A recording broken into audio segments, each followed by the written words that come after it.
So, assuming you're looking for a mid-sized dive watch, let's say above 40mm dive watches just doesn't work for you. You look around and you're recommended a few watches. Probably the most popular one is the Tudor Black Bay 58. Incredible watch, however I do have a watch I'm going to be recommending today that I feel is very overlooked. Now this is a watch that's actually my personal collection. That is the Omega Seamaster Midsize. So if you guys have been subscribed to me for a while, you'll know that I've owned this watch for quite some time and I did sell it to fund the Rolex sub. However, what people don't know, and this is a story I never told, was I actually contacted the buyer and I bought it back. This was a watch I absolutely loved and I couldn't let go of it.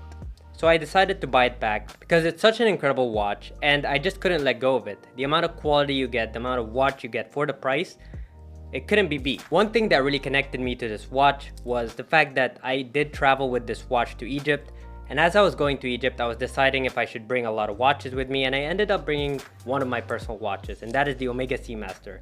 I brought a rubber strap, I bought a NATO strap, and I bought a leather strap. Now during that time I decided this was going to be my dress watch, everyday watch, and whatever I needed to do with it. I did dress it up with an alligator strap and it looked great. Because of that 36mm size, it actually fit under the cuff and it actually did look good. I even got a few compliments on it. So I felt like this was a great one watch to have and it's very undervalued. Now about 2 years ago, this watch would have been under $2,000.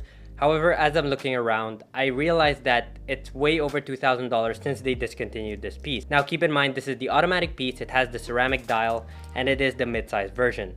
However, as I was looking around, I did see in Joma Shop they had this one for around $1,950, under $2,000. So in today's episode, this is actually sponsored by Joma Shop. But before we get into the review, allow me to first introduce myself. My name is AB, I run the Watch Collecting Fairy Productions. We have a lot of really cool videos coming soon. Actually, let me do a wristwatch check to show you what we have coming soon.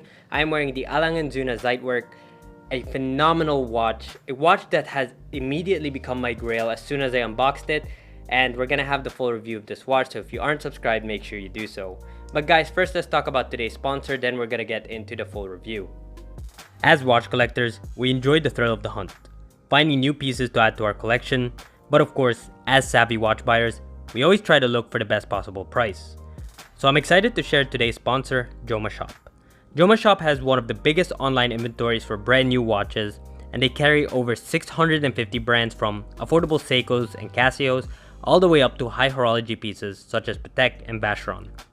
With around 75,000 unique pieces and delivering to over 150 different countries, make sure to check out Joma Shop when you're considering your new watches at heavily discounted prices. So when I decided to purchase the Omega Seamaster midsize, I did have a few reservations, and judging by all of the comments I've been getting, you guys seem to have the exact same reservations. So before we talk about what I absolutely love about this watch, why I recommend it, let's talk about a few things that might bother you. First, the skeleton hands. I don't like it. Just plain and simple. If they had just filled that skeletonized part, it would have looked a lot better. Plus, it doesn't aid in legibility.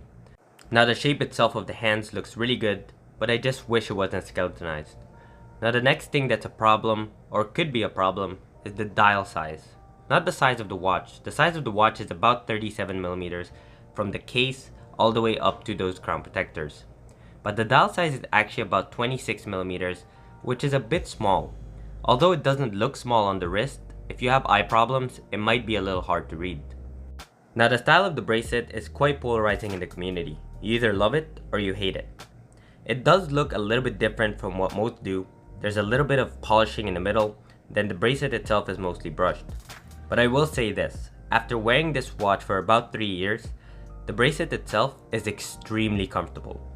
You wear it on the wrist and it hugs the wrist perfectly. Quite frankly, it's one of the most comfortable bracelets I've ever experienced. Although it doesn't look like it, I feel like Omega engineered this perfectly.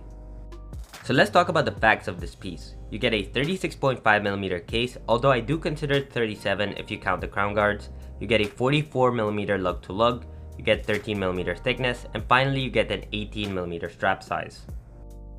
Now the watch itself is fully stainless steel with a ceramic bezel, a ceramic dial, and you get 300 meters of water resistance, which is why it's called the Omega Seamaster 300.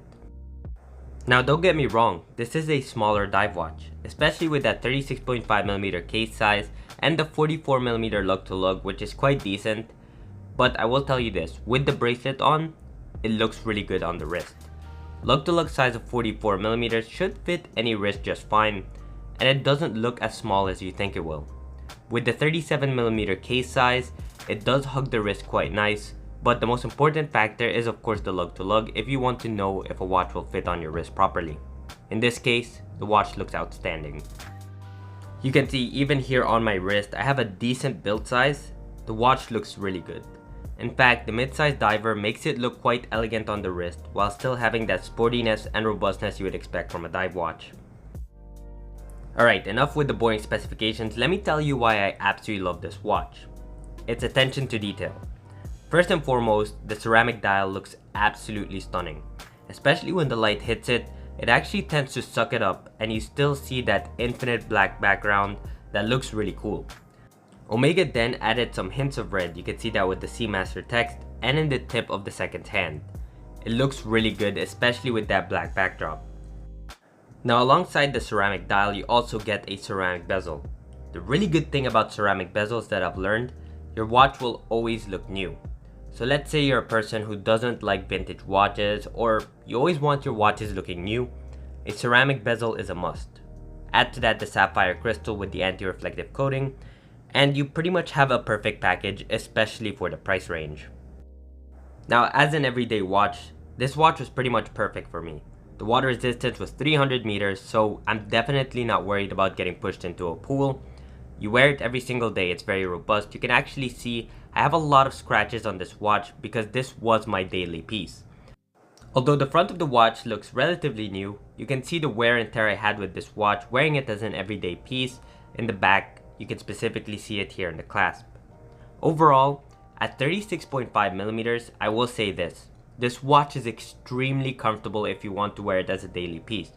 When you wear it, after a little bit, you'll forget you have it on the wrist. It is quite light, but for a 36mm watch, it does feel heavier than it should, but it's still very comfortable on the wrist. Overall, I highly recommend the Omega Seamaster midsize, specifically with the ceramic dial without the wave pattern and the ceramic bezel. The watch is charming, the case shape is really cool, and it's unlike anything you've ever owned before. If you've owned a lot of dive watches, the Omega Seamaster definitely has a charm to it, and it's a classic for a reason. Not only because it was featured in James Bond, but because the watch itself has such a unique design, and it's a classic for a reason. Now, I highly recommend this watch under $2,000, and the only place I could find it was JomoShop. They have it currently for $1,950, but don't quote me on that in the future because they only have one in stock. So make sure you check out JomoShop if you're considering this watch. This watch now is officially discontinued, so it's a little bit hard for you to find.